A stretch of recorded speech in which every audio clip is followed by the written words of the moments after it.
Okay, so are you getting my screen, laptop screen?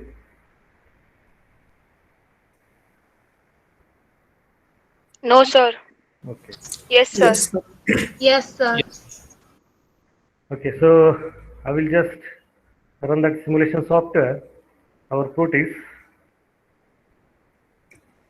will implement all the components.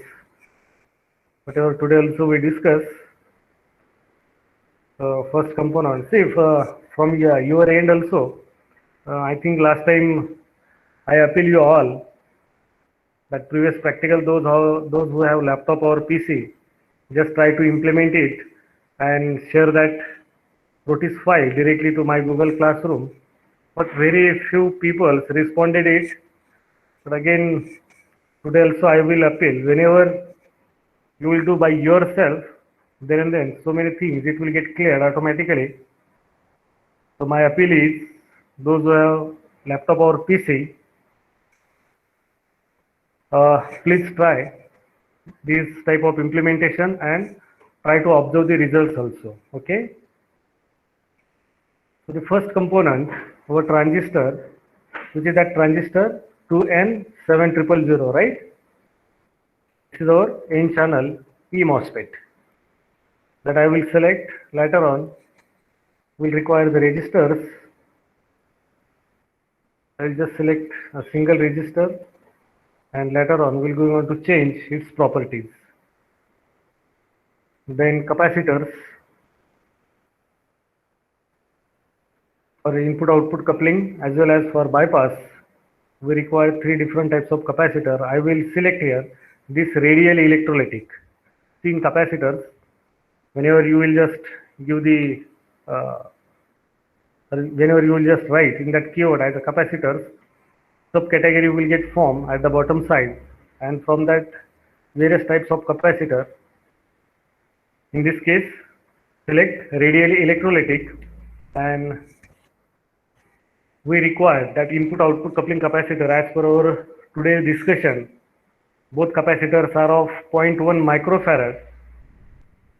How to read the capacitance of that capacitor? It is already mentioned here. So you will observe there is no 0.1 capacitor, 0.1 microfarad capacitor directly available in this list. So what is mean by 0.1 micro? That is nothing but 100 nano. Are you getting it? 0.1 micro means it is 100 nano. 100 into 10 raised to minus 9. That is 100 nano, and 0.1 micro means 0.1 into 10 raised to minus 6. So one and the same thing. So select this first one as a 100 nano farad capacitor. Again, in this implementation we require 2.1 microfarad capacitor. So no need to select the same capacitor two times, because already I told while I taught this how to handle this software or how to use it. At that time also I already taught that software also will not going on to allow you even if you try to select same component multiple times, because the selected component over here we can use at multiple places. Okay, so that capacitor that is 100 nano, which is nothing but 0.1 microfarad, we can use at input side as well as output side. And another one is that is 220 microfarad as a bypass capacitor across that RS or at the source terminal with respect to ground. So it is of 220 micro. I will select it. Okay. Am I audible properly? Yes, sir. Okay. If any interruption is there, anyone just call me directly, because my second device is not connected, and whenever I am sharing this my screen, I don't know what is going happening at the back end. Okay. So just directly call me if any interruption is there. Okay. I will stop and then we'll see what happened. Okay. So first of all, just implement this transistor. Just place it within this box. So the transistor is placed, gate is at the input side, the source and substrate are connected with each other. So that terminal is acting combinedly as a source and the remaining terminal is drain. Okay. Now as per our circuit diagram, I will just going on to place all these components. Later on I will going to change their properties. That is properties of resistors. Okay.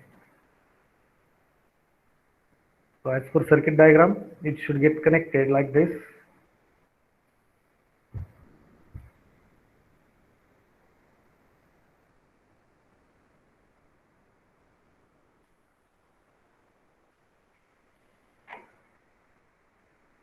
Is it visible properly what I am doing here?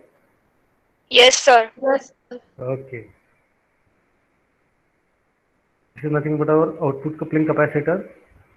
Then the same capacitor, that is 0.1 microfarad, I will be going to connect as a input coupling capacitor. We'll connect it like this. Okay. And then one more capacitor, that is bypass. It should be connected parallel to this RS like this. Right. So all components are connected, which looks like our circuit diagram. So this R1 shown here, it is nothing but actual our RD.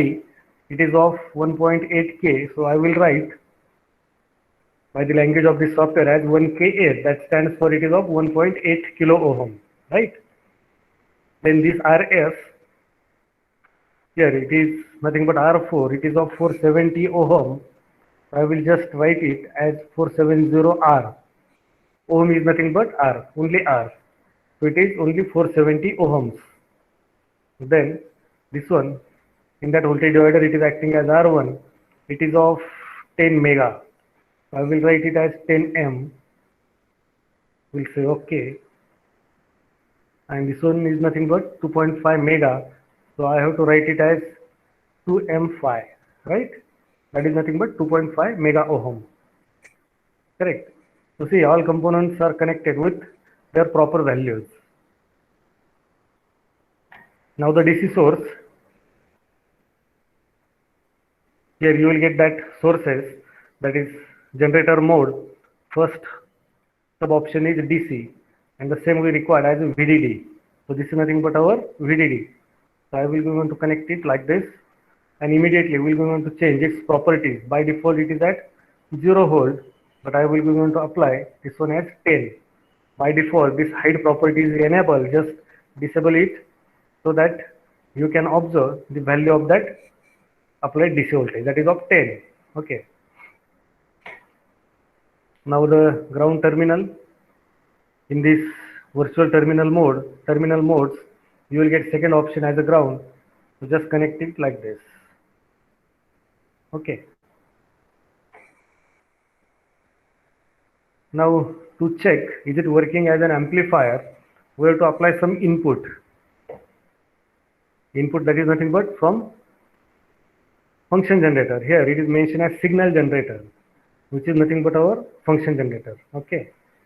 So I will connect this positive like this and negative terminal to the ground.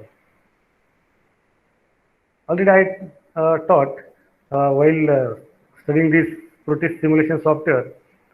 So I will be somewhat fast here. Now we'll connect one CRO, or even if you can connect the load resistance also if you want. So I will place here this 100K as it is as a load resistance to the output terminal of this amplifier with respect to ground. Okay. And then I will prefer channel A as a input. That means what input signal we are applying, that also we have to observe. So just drag that channel A towards the input side, which is applied as an input to our amplifier, and channel B I will go on to connect to the output. Is it okay? See, channel B, it is connected to output terminal, and channel A, it is connected to input terminal. That means both the signal we can observe parallelly. Okay. And now just run it. Already I implemented all these things so fastly, so you just have to run this software. Now see, there will be a CRO, this one, and one strip is there which is acting as a function generator. So I will just manage both instruments like this. Now these gray colored knobs are for frequency setting. Okay. Now, as per our today's discussion again, the frequency, I will going on to adjust it as a 1 kilohertz. So I will select the frequency in kilohertz range, and then by this fine knob, I can change as per my requirement. See, whenever you will move this knob, this frequency also gets changed here, right? So just manage it to 1 kilohertz, right? Now the input, I think for our discussion, we taken it as 100 millivolts. So I will just apply it as 100 milli. Okay, like this. It is 102. So precisely you have to manage it to 100 milli. Now see, what is our input applied to the amplifier circuit? It is 100 millivolt sine wave with 1 kilohertz. Why I am saying sine wave? Because whenever you will run this software, by default that generated pattern will be sine. This, see here you can observe one LED. LED is glowing, correct? So by default that signal is sine, and we require the same. That's why I will not going on to change that pattern. If you want, you can change it by this knob.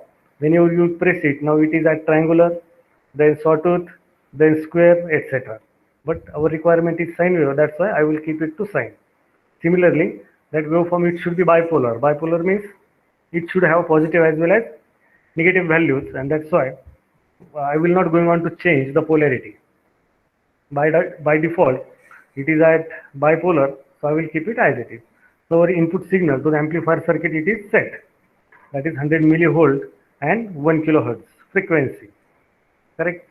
Now, as channel A, it is used for the input. See, this yellow color, it is connected to input side. But here, currently, you can't observe that signal is there, sine wave, because by default, that multiplier is at 5 volt range. You can observe it, right? That multiplier you have to change. See, whenever you are going to change it like this, suppose, right? Then automatically you can observe that waveform. But what is the mistake at this stage? Can you identify what mistake we done? As per our today's discussion, morning discussion. Can anybody observe it? Can anybody identify it?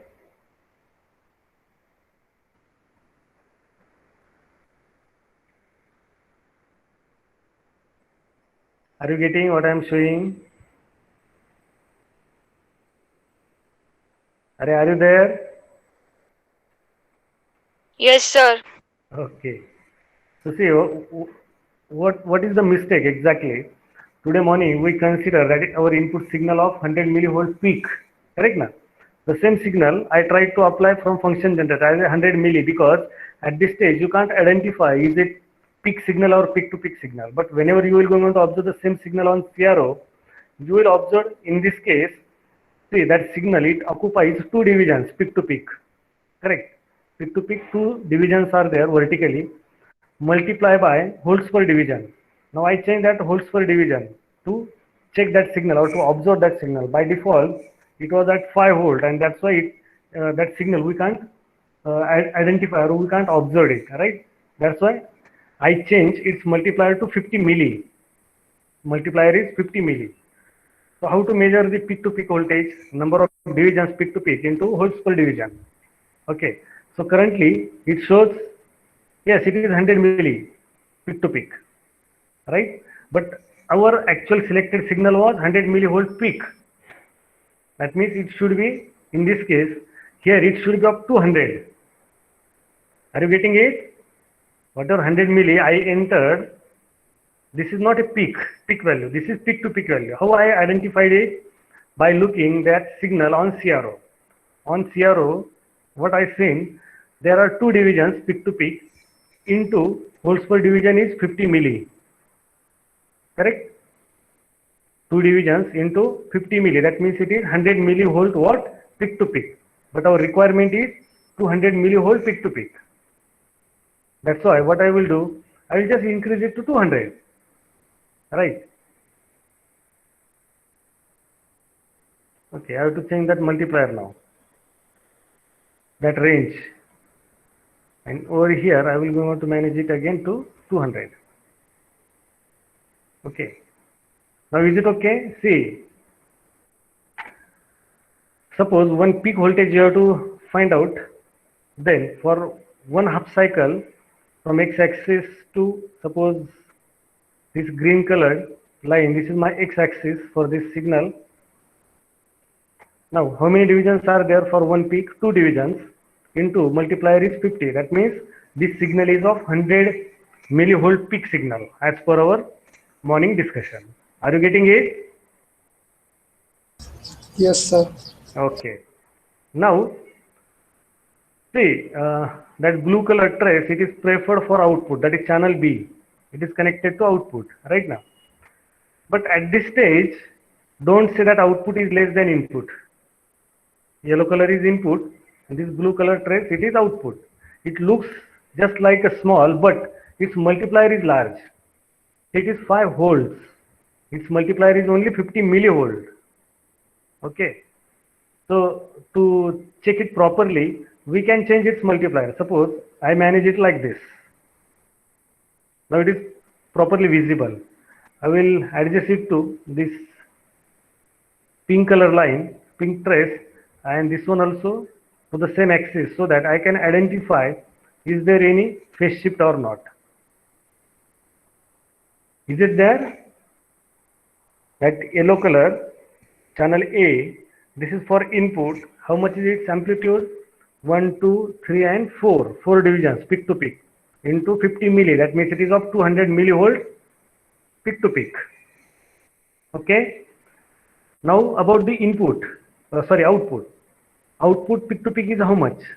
Again, just count that divisions vertically peak to peak. 1, 2, 3, 4, 5, 5.5. See that next division, it is only half. So I can take it as 0.5. So total divisions peak to peak for this blue color trace, blue color waveform, it is number of divisions are 5.5. Don't call it as a voltage directly. These are only the number of divisions occupied by that signal vertically or peak to peak. So it is 5.5 into what we have to take? Multiplier. Now that multiplier is 1. So 5.5 into 1, and that is 5.5 volts. This is the output. Are you getting it? Yes, sir. Okay. So if you have notebook and pen, just note down these things. V in, that is input signal, is of 200 millivolt peak to peak. V in equals to 200 millivolt peak to peak. V out equals to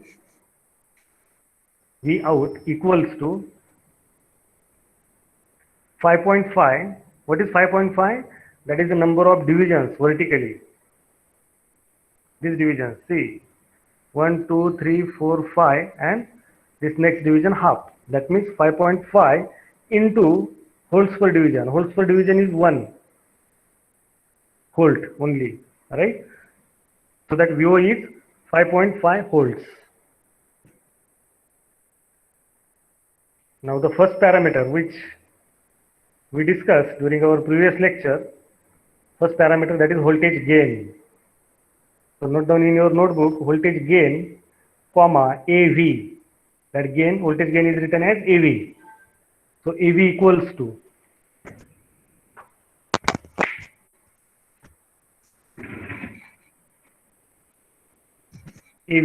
to VO by V in. That is output voltage divided by input voltage. So output voltage is 5.5 volt divided by input is 200 millivolt peak to peak. So you just write it as 200 millivolt. So 5.5 divided by 200 into 10 raised to minus 3, 200 millimeans.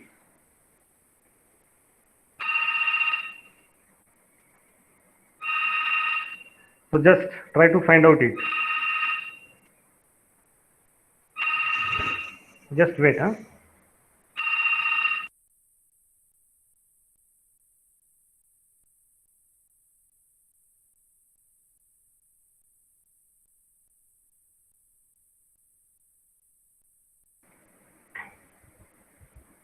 How much it is? Are you determining it?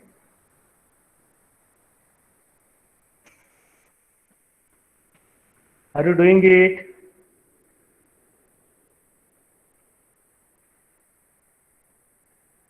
Are you doing the calculations? Yes, sir. Yes. So why you are not responding? 5.5, so simple one, just 5.5 divided by 200 milli. 27.5. Okay, so just note down at your end this value, that is 27.5.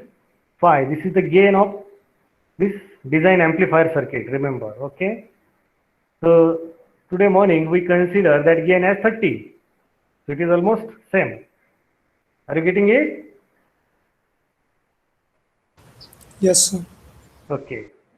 Now the things which we studied today morning, we will going on to just check it. I will going on to increase the input voltage. Again, can you identify there is 180-degree phase shift? Whenever this yellow color trace, it is going positively, this one, at the same time, during the same time period, that blue color trace, it goes negatively. Correct? That means there is 180-degree phase shift between these two waveforms. That means between input and output. Okay. So the thing that is nothing but about that Q point where it will be, that we have to identify logically. Okay. So for that, I will just going on to increase the input signal amplitude. See, from that 200, what I done, I increase it to like this. And are you observing what is happening here? That means at 360 millivolt input, that positive half at the output side, it gets clip off. Are you observing it? Yes, Yes, sir. sir. Okay, while that negative half is still okay. Okay, that means my simple question is, for this amplifier circuit, where will be the operating point? Will it be exactly at the center, first of all? If it is exactly at the center, then clipping will start for both half cycles at a time. Am I right? Because that signal will get equally distributed on the DC load line. And that transistor during one half cycle will go on to enter into ohmic, and during negative half it will go on to enter into cutoff. Right? As per our today's discussion only. But practically here, I am observing that positive half cycle gets clip off earlier as compared to negative half cycle. If I increase above 360 milli, then that negative starts to clip. See now, at 440 millivolt, now the clipping is for positive as well as negative half cycle. But what we observed, that positive half cycle gets clip off earlier just at 350 millivolt as compared to negative half cycle. So my question is, where will be the operating point? Will it be exactly at the center? No. Correct na? Are you agree with this? That operating point is not Yes, sir. exactly center. Otherwise, that clipping will be going to occur at a time for both half cycles. But practically what we are observing here, that positive half cycle gets clip off somewhat earlier as compared to negative. So where will be the operating point? Above the center or below the center? About this. About the same. Above the center. Yes, sir. See whatever waveform you are observing, that blue color waveform, this is for output signal. And there is 180-degree phase shift between input and output. Both signal waveforms are already in front of you. See, this yellow colored waveform, this is for input. During negative half cycle of input, there will be positive half, and that clipping is occurred, right? Yes or no? So the operating point, it will be below the center, remember. It is not exactly at the center as well as it is not above the center. Are you agree with this or still getting confused? Just recall our today's morning session. During negative half, that operating point gets shaped from its Q level, crescent level towards the x-axis. Yes or no? During negative half of input, that operating point, it gets shaped from its crescent level towards the x-axis, and during that we are getting the positive output. Am I right? But here what we are observing, that positive output gets clip off earlier, even if that signal is not that much sufficiently large, but clipping gets occurred. That means the operating point, first of all, it is not at the center, as it is somewhat below the center on that load line, the clipping starts earlier, and that's why output, which is nothing but positive half cycle, during the negative half of input, output gets clip off. That means the transistor gets entered here into its cutoff region. Are you agree with this? During negative half of input, we are getting positive half, right? And the clipping of that positive half occurs. That means that operating point gets entered earlier in the cutoff region as compared to ohmic region. But still at this stage, that is at 350 millivolts, that operating point, it remains in the saturation region, and that's why during positive half of input, whatever negative half we will obtain, it remains unclipped. That clipping do not occur. Correct now? Yes or no? Yes. Okay. Now if that input is again somewhat more than that of that 350, then you will observe that operating point, it will, or that output signal, it will get clip off from both sides. Now that operating point, it gets shifted into ohmic region as well as into cutoff region, and hence that clipping occurs. Correct. Now as per our today discussion again, to have the sufficient output or without any clipping output, we can find out its maximum voltage handling capacity or maximum input signal handling capacity. How we can just decrease this amplitude, input signal amplitude, so that the output should remain unclipped. So here I can say, see, this signal is also, we can call it as a maximum input signal, that is 280 millivolts, because during that there is no clipping to the positive as well as negative. Are you getting it? And above that 280, see, just at 300, somewhat flat portion starts during this positive, and later on it gets totally saturated like this. Is it? So this is nothing but the maximum input signal handling capacity of over this amplifier circuit. Okay. Now, as per again our previous logic or previous discussion, as already I told, that operating point will be somewhat below the center. Correct. So how much will be VDSQ if I just disconnect this input signal?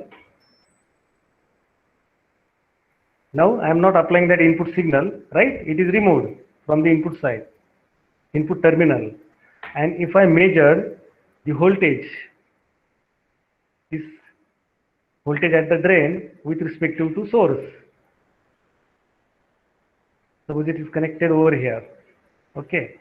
With respect to source means I will be able to connect it to the source terminal. So how much it will be according to you? No need of these instruments now, so I will just drag it. So see, you will observe it is 5.65. Is it visible to all?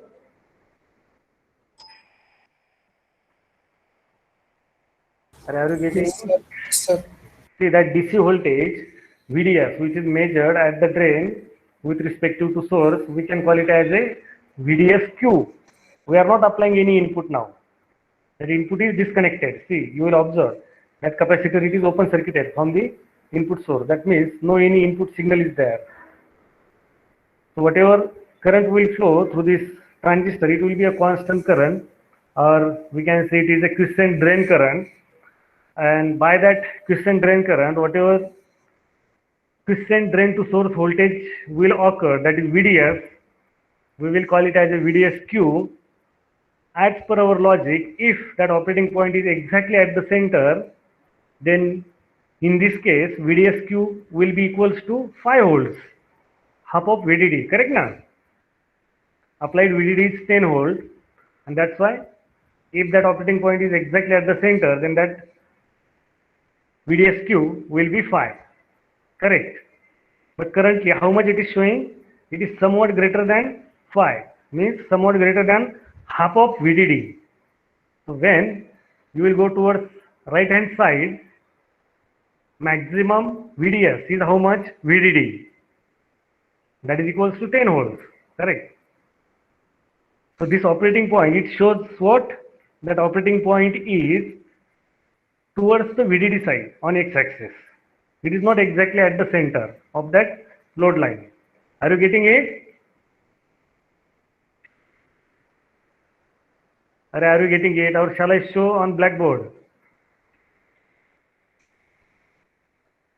Just suggest me. See, logically, whatever the things we discuss, what? By increasing the input signal, see, just above somewhat maximum signal handling capacity, the saturation of or that clipping of positive half cycle occurs earlier as compared to negative half, right? It indicates what? That operating point, it will be below the center of that load line. And that's why during negative half, that clipping occurs, negative half of input, the clipping occurs earlier. That Q point reaches earlier to the cutoff region as compared to towards the ohmic region, upper side, right now. That means there is somewhat more space for its expansion towards the ohmic side, towards the y-axis, and less space towards the x-axis, correct?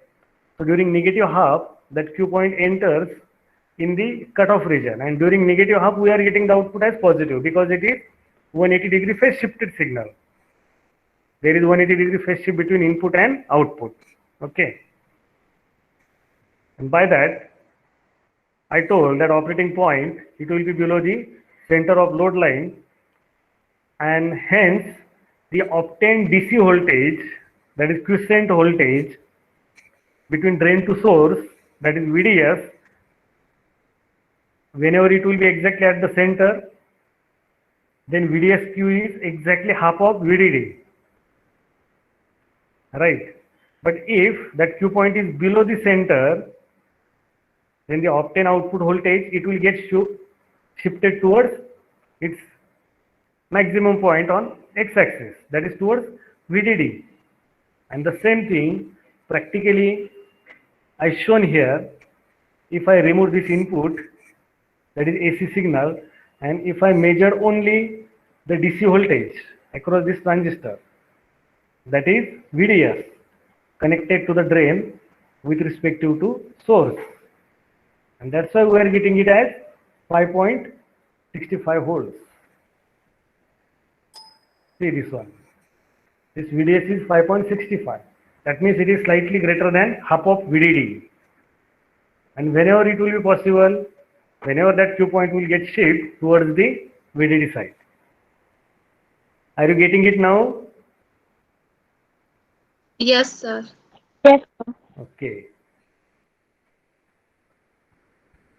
Now, we'll check if this R3 is changed. Okay. Again, I will remove a DC voltmeter. If this R3 is changed, for example, instead of 2.5 mega, if I manage it 2.2 mega. Okay. What will happen according to you? Just think on it. Initially it was 2.5 mega. That operating point was shifted below the center. if I manage it to 2.2, where it will get shipped, or will remain same as that of previous condition. That means when R2 was 2.5 mega. So is it visible? Whatever the things. Yes, sir. Okay. Yes. Okay. Okay. So my simple question now, as per our today's morning discussion, if we change the value of this R2 in this voltage divider, this is our voltage divider, correct now? So if I change the value of this resistor, in our discussion this resistor was R2, this one was R1, which is forming that voltage divider. So if it is 2.2 mega instead of 2.5 mega, my question is what will be the effect on this VG voltage generated at this node? It will get decreased. While our RS is same, that is 470 ohms. So if VG gets decreased, VGS, that is voltage at the gate with respect to source, that will get decreased. And just recall that various waveforms for various values of VGS. As we are increasing VGS, that means we are getting more and more ID. Correct? Here, operating point, it will be again more closer to cutoff region. Right? So the same thing I will try to show you. Instead of 2.5 mega, I will apply it to 2.2 mega and again we'll run it. Now see. Previously, that clipping occurs almost at 350 volts, but now it occurs at 300 volts only. That means that operating point is shifted more closer towards the cutoff region.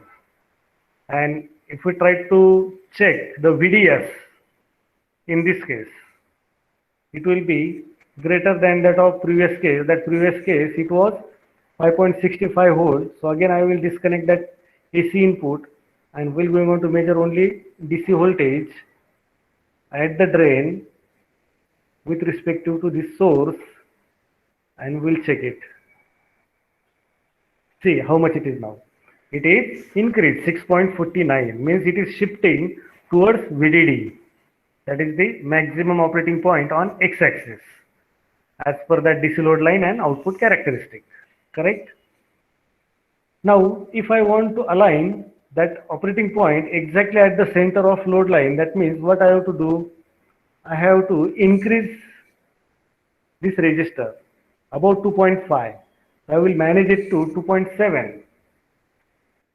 Okay, so that there will be increase in VG, and that's why increase in VGS, and that's why the shifting of operating point somewhat towards the upper side as compared to previous case.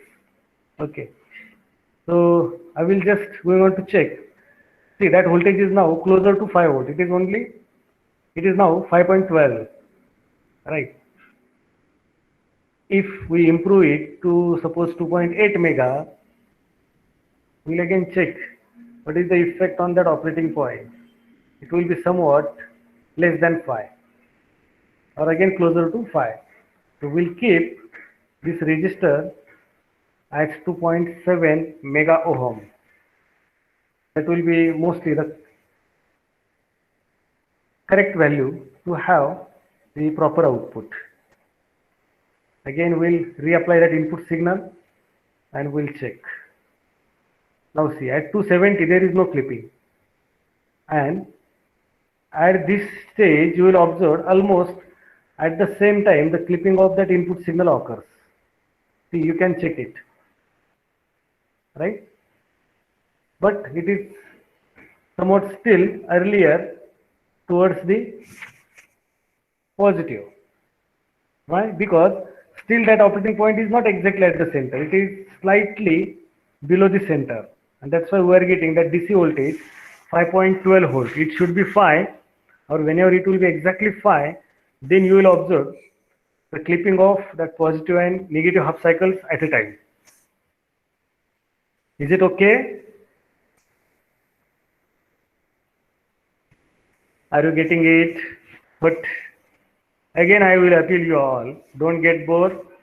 Those who have laptop or PCs, try by yourself and learn it. It is very interesting. See, nothing is there to implement all these things at your end, correct now? And just check what I done and what we can do it. Whatever basic knowledge you got by our during our theory lectures, you just try to implement it. You just try to vary few components, or by applying that basic logic, you can check the effect of these things on the performance parameter of this amplifier circuit.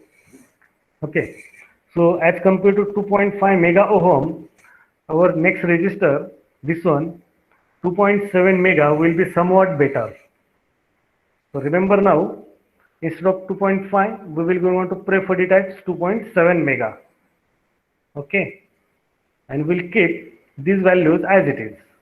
Similarly, I will just want to change the value of this load resistance and have to, okay, no effect of that RL, so don't worry about this RL, or you can keep it as open also, then also you will get the output, correct? So no need of select that RL. You can keep it open. That means RL is infinite, but still you can measure that output signal, whatever we are getting. Any doubt?